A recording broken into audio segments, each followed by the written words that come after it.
Сәлеметсіздер ме, құрметті көрермендер, каналымызға қош келдіңіздер. Әлемде және де Қазақстанда болып жатқан жаңалықтарды алғашқылар қатарында біле отырғыңыз келсе, арнамыздағы подписаться және де бір ғана лайк демесін баса кетуді ұмытпаңыздар. Лайк демесін басқан қолдарыңыз қабатулы қабырғаларын ұстау нәсіп етсін.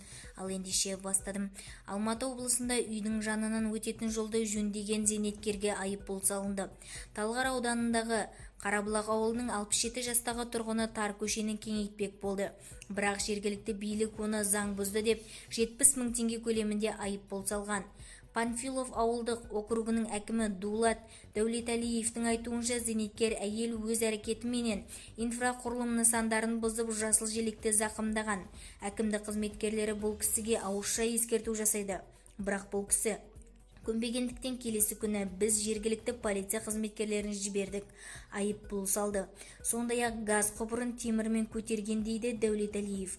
Бізді тамашалауды жалғастырыңыздар және де бір ғана лайк демесін басып сау саламатты болыңыздар.